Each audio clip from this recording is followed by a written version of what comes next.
పరకాల మాజీ శాసనసభ్యులు ధర్మారెడ్డి గారు వేదికపై రావాల్సిందిగా ఆహ్వానిస్తున్నాం. మిత్రులారా,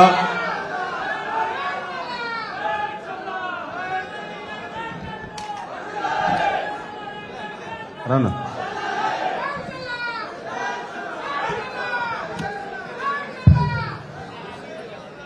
కూర్చో, కొద్దిగా చైర్స్ ఇవ్వాలి బ్రదర్స్, ఏమనుకోవద్దు, కూర్చో.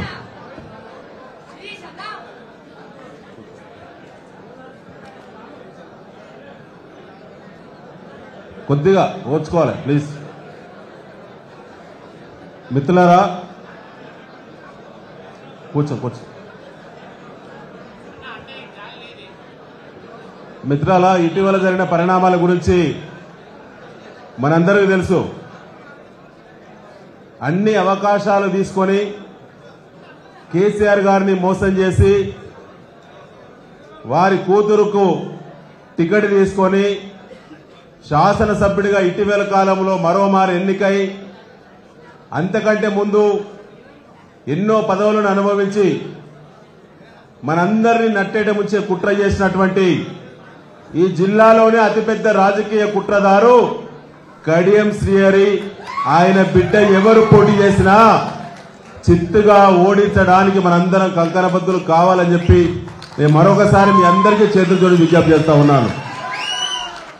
మొన్నటి వరకు మనకు బలమైన ఎజెండా లేదు. ఇవాళ వరంగల్లో సభ్యత్వం ఉన్న ప్రతి బీఆర్ఎస్ కార్యకర్త ఇవాళ కసితో పనిచేయాల్సినటువంటి అవసరం లేదు. మిత్రులారా, కేసీఆర్ గారు ఆపదలో ఉన్నాడు, కాలు విరిగి రెస్టులో ఉన్న సందర్భం. ఇవాళ కవిత గారు, కేసీఆర్ గారి బిడ్డ జైల్లో ఉన్నది. కేసీఆర్ గారి పైన అనేక కుట్రలు జరుగుతూ ఉన్నాయి. నిన్నటి దాకా ఉప ముఖ్యమంత్రి పదవి, ఎమ్మెల్సీ, ఎంపీ, ఎమ్మెల్యే అన్ని చేసి కూడా ఇవాళ వాళ్ళ కూతురికి టికెట్ ఖాయం చేసిన తర్వాత ఇలాంటి సమావేశము హరీష్ రావు గారి యొక్క నేతృత్వంలో సమావేశం కూడా నిర్ణయించిన తర్వాత ఎన్నికల ఇన్ఛార్జీలుగా అందరినీ ఎన్నికల ఇన్ఛార్జీలుగా వేసిన తర్వాత సమన్వయ సమావేశాలు అయిన తర్వాత ఆయనకు రావాల్సిన మంచో చెడో అర్థమైందా? మంచో చెడో అంటే అర్థమైందా? అన్ని ఏర్పాట్లు చేసిన తర్వాత మోసం చేసిన ఏమంటామో ఒకసారి మీరందరూ అర్థం చేసుకోవాలి. నా జీవితంలో 32 సంవత్సరాల రాజకీయ అనుభవం ఉన్నది. విద్యార్థి దశ నుంచి ప్రజా జీవితంలో బతికినా, కానీ ఇంత మోసకారి వ్యక్తిని నా జీవితంలో నేను చూడలేదు. మనకు కోరిక ఏంటంటే, హరీష్ అన్న మీరు టికెట్ ఎవరికైనా ఇవ్వండి, కేసీఆర్ గారి నాయకత్వంలో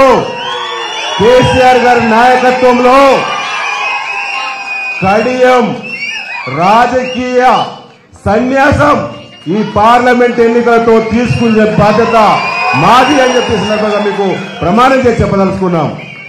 ఆనాడు ఇదే స్టేషన్ కల్పూర్ కార్యకర్తలు వాళ్ళ చేతిలో హరీష్ అన్న నాయకత్వంలో ఆనాడు కడియం శ్రీహరిని కాళ్లకు బొబ్బలొచ్చి పొక్కులై రక్తాలు గారితే కూడా పాదయాత్ర చేసి ఓడగొట్టిన చరిత్ర ఆనాడు ఇదే నాయకత్వానికి ఉన్నది. ఇవాళ అంతకంటే కసితో పనిచేయాలి. మనది ఉద్యమ పార్టీ. అధికారం వస్తుంది, అధికారం పోతుంది, అది శాశ్వతం కాదు. అధికారంలో ఉన్నప్పుడు కొన్ని ఒడిదొడుకులు ఉంటాయి, కొన్ని బదనాములు ఉంటాయి. అది ప్రజలకు అన్ని విధాల అర్థం కాకపోవచ్చు ఒక్కొక్కసారి. ఇలా మనకు ప్రభుత్వం మన చేతుల నుంచి పోయింది, అది వేరే విషయం. కానీ ఇలా వరంగల్లో జరిగే రాజకీయం వేరు. వరంగల్ కేంద్రంగా బీఆర్ఎస్ ను ఖతం చేస్తే రాష్ట్రంలో దెబ్బతీయచ్చు అనేటువంటి ముఖ్యమంత్రి రేవంత్ రెడ్డి కుట్రలో భాగమే ఇవాళ కడియం శ్రీహరి నిన్న కండో కప్పుకున్నాడు. ఇలా కడియం శ్రీహరి తోటి పార్టీ రాలేదు. కడియం శ్రీహరి పార్టీలో అడుగు పెట్టక ముందే గణపురంలో 2001 నుంచి మొదలుకొంటే ఇప్పటి వరకు గెలిచింది గులాబీ పార్టీ గెలిచింది. నిన్న ఒక స్టేట్మెంట్ ఇచ్చిండు, ఓడిపోయే బీఆర్ఎస్ టికెట్ నా బిడ్డకు రాజకీయ అరంగేట్రం జరుగుతుంది కాబట్టి ఓడిపోయే టికెట్ తీసుకోవడం ఇష్టం లేకనే అధికారంలో ఉన్నది కాబట్టి కాంగ్రెస్ పార్టీ టికెట్ తీసుకుంటానని చెప్పి అతనే నిన్న ప్రకటన చేసిండు వాళ్ళ నియోజకవర్గ కార్యకర్తల ముందట. అయ్యా ఇప్పటిదాకా వినయన్ అన్నాడు కేఏ పాల్ పార్టీ కూడా దబ్బుని నీకు అట్లా అవపడ్డది అనుకో, రేపు నామినేషన్ల ముందు కాంగ్రెస్ ను కూడా వదిలేసి నువ్వు కేఏ పాల్ పార్టీలో కూడా పోతావా? నేను ఇవాళ అనదలుచుకున్నాను, నాగుంబాబుకు కడియం శ్రీహరికి తేడా లేదు. పార్టీలకు వస్తున్నప్పుడు వ్యతిరేకించిన కొద్ది మందిలో నేను కూడా ఉన్నా. కానీ ఆది నాయకుడి మాట కట్టుబడి మా అవకాశాలన్నీ మేము పరంగా పెడితే నీకు అవకాశాలు వచ్చినాయి. ఇవాళ నువ్వు ఎంతమంది కార్యకర్తలను తయారు చేసినావు బీఆర్ఎస్ పార్టీలో?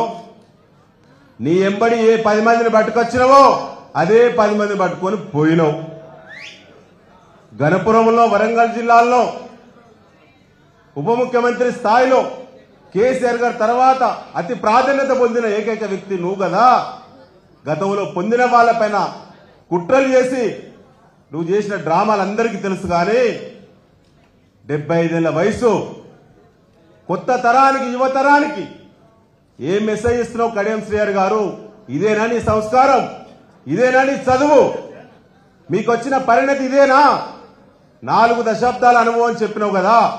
4 దశాబ్దాల అనుభవంలో ఏది గెలిచే పార్టీ ఉంటే ఆ పార్టీకి పోయేదినా మీకున్నటువంటి అనుభవం? మిమ్మల్ని చూసి కొత్త తరం నేర్చుకోవాలనా? ఇవేనా రాజకీయ విలువలు? ఊకే అనేవాడు పార్టీలో ఏది పడుతుందే, ఎవరిని పడితే వారినే. వయసులో పెద్దవాడని ఓపిక పడితే చిట్ట చివరికి ఆపదలు ఉన్నప్పుడు వదిలిపెట్టి పోయినావు కదా. ఆనాడు అన్నాడన్నా ఉప ముఖ్యమంత్రి అయినాక సన్మాన సభ పెట్టామన్నా నేనే, నా అధ్యక్షతన కేసీఆర్ గారు చెప్తే ఇప్పటివరకు నేను ఎక్కడ చెప్పలేదు. పార్టీ కమిట్మెంట్ కాబట్టి ఎక్కడ నోరు విప్పలేదు. ఆనాడు ఏమన్నాడంటే జయశంకర్ సార్ పార్కులో సార్ అదృష్టవంతులు మీరు ఉప ముఖ్యమంత్రి అయ్యిళ్ళు, పార్టీ పెట్టిన కానించి ఆలోచన చేసిన కానించి నేనున్నా, నాకే అవకాశం రాలేదు, మీకు శుభాకాంక్షలు సార్ అని చెప్పిన. ఆయన ఏమన్నాడు తెలుసా? రాజకీయాలంటే కొంచెం చతురత ఉండాలయా, పార్టీ పట్టుకొని ఉన్నోళ్ళు ఎప్పటికైనా పునాది రాళ్ళు కదా. మేము కిటికీలము, గోడలము, తలుపులము, తర్వాత రోజు ఉదిచ్చేటువంటి కడప లాంటి వాళ్ళం. మేము రోజు నీళ్లతో కడిగి శుద్ధి చేసి కుంకుమ పసుపు రుద్దుతారు, మాకు పూజలు. మీరు పునాది రాళ్ళు కాబట్టి మీరు లోపలనే ఉంటారు. మీరు ఎవరో కూడా ఇప్పుడు దొరికినావు, దాని ప్రతీకారం ఏందో ఇప్పుడు చేసి చూపిస్తాం. అయ్యా కాంగ్రెస్ పార్టీ మిత్రులు, నాకు కూడా అలా మిత్రులు ఉన్నారన్న. నేను గతంలో రాకముందు యూత్ కాంగ్రెస్ లో పనిచేసిన, నేను మా రమణాన్న మేంద్ర పనిచేసిన మా సమ్మన్న సారయ్య గారు మా గురువు. నేను ఇవాళ అంటానా, సరేనయ్యా మాకు 10 ఏళ్ల అధికారం ప్రజలు ఇచ్చిళ్ళు, ఇవాళ మార్పు కావాలని ఇవాళ మనకు ప్రతిపక్ష పాత్ర ఇచ్చిళ్ళు. మేము ప్రతిపక్ష పాత్ర పర్ఫెక్ట్ గా పోషిస్తాం. నిన్న మా అధినేత అడుగు పెట్టిండు బయట. ఇప్పటికే ఊళ్ళల్లో స్టేక్ అయితాంది. అయ్యా కాంగ్రెస్ పార్టీ మిత్రులారా, అన్నలారా, అక్కలారా, తమ్ములారా, చెల్లెలారా, కష్టకాలంలో మీకు అనుకోకుంటే ఏదో గాలి రూపంలో మీకు అధికారం వచ్చింది.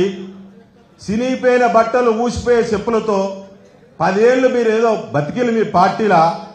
మా కడియం శ్రీహరి లాంటి వాళ్ళు మీ దగ్గరికి వచ్చిన తర్వాత మాకే గతి పట్టిందో, మేము ఎట్లయితే పునాది రాళ్లమైనమో మీరు కూడా పునాది రాళ్ళు అవుతారు ఈ జిల్లాలో. కడియం శ్రీహరి గెలిస్తే, కడియం శ్రీహరి గాని ఆయన బిడ్డ గాని గెలిస్తే మీరు కూడా పునాది రాళ్ళు అవుతారు. ఇప్పటి వరకు కాంగ్రెస్ లో ఉన్న వాళ్ళు. నేను ఛాలెంజ్ చెప్తున్నాను, నాయకత్వం పార్టీ ఎదుగుదల అనేది నాయకుని గుణాన్ని బట్టి ఉంటుంది. నాయకుడు అంటే తండ్రి పాత్ర, తల్లి పాత్ర పోషించాలి. జెండా మోసిన కార్యకర్తలు పునాది రాళ్ళంటావా? కాంగ్రెస్